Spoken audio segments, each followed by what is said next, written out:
Okay, so the responsorial psalm is Psalm 90, and I need a volunteer. I'll volunteer. Alrighty.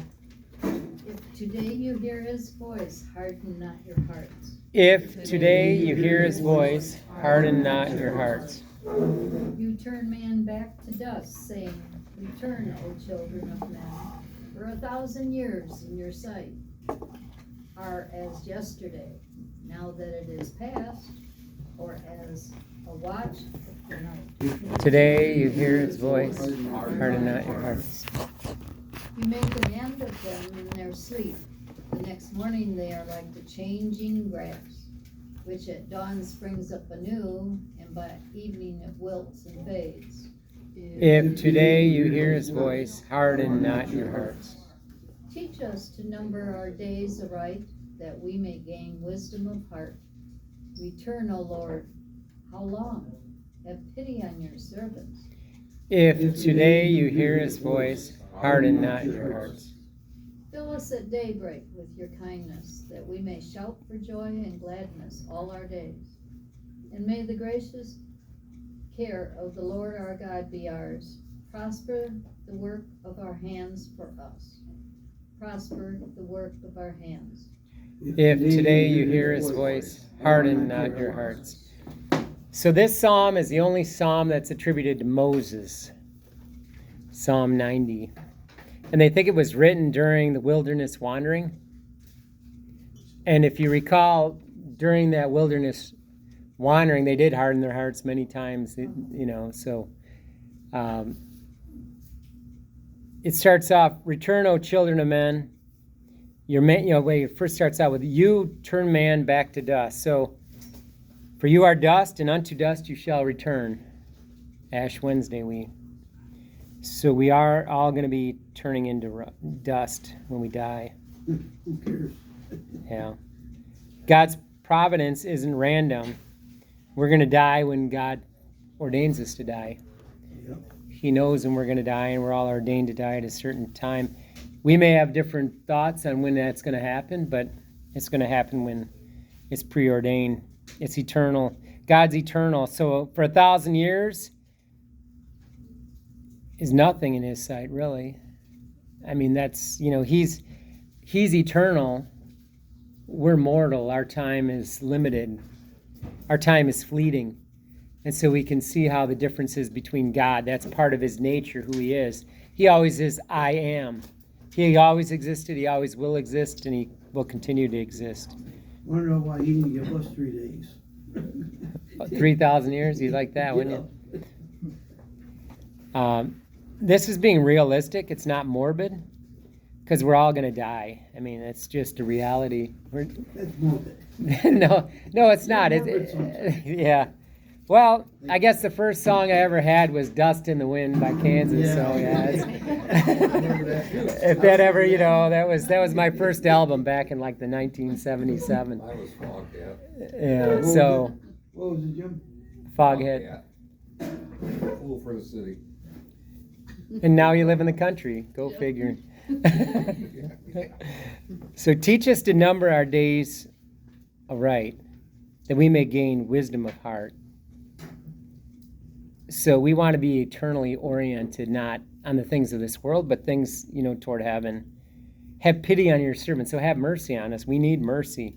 I think that's important too, because, all the way through this themes is that we have to rely on not earthly treasures, but heavenly treasures. And I think it's just a tendency, that we accumulate and we rely on the things that we accumulate. But God's saying, no, you need to be orienting yourself toward the heavenly things. Prosper the works of our hands for us, prosper the works of our hands. And I like this because we're consecrating all our work to God, right? So the work we do, we're doing it for God. We should be the best employees as Catholics because we're working as if we're working for God. We should be the best students, the best,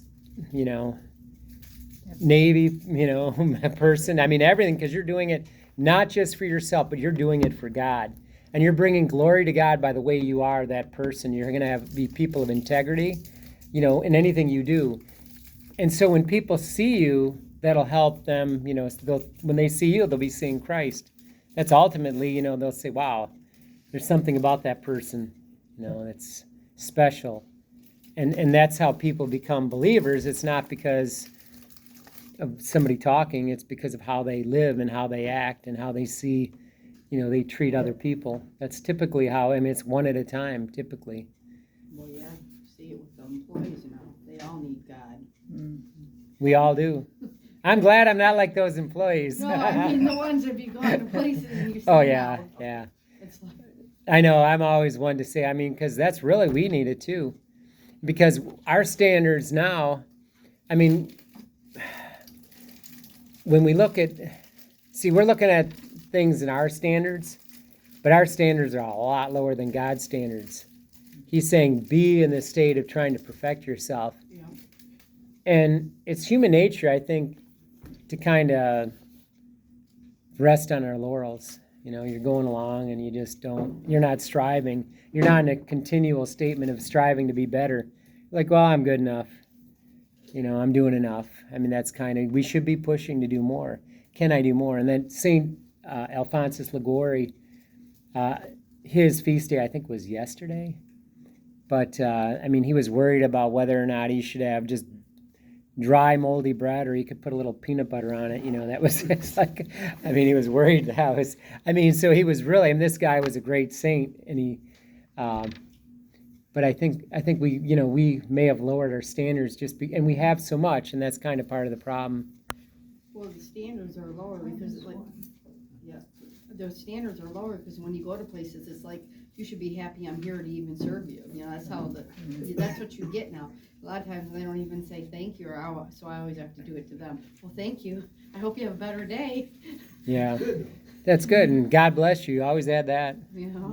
I always start adding God bless you. Add God into your conversations, because that's maybe the only time they hear God in the next month Yeah. or next year. You don't That's in a know. lot of places. And I think, no respect. yeah. No, so there's no Yeah, respect for us. there's no respect at all. Yeah. Well, that's a different culture that we have now, is that there's a lack of respect for most things. Yeah. And that's part of our culture that exists now that didn't exist 50 or 80, 100 years ago.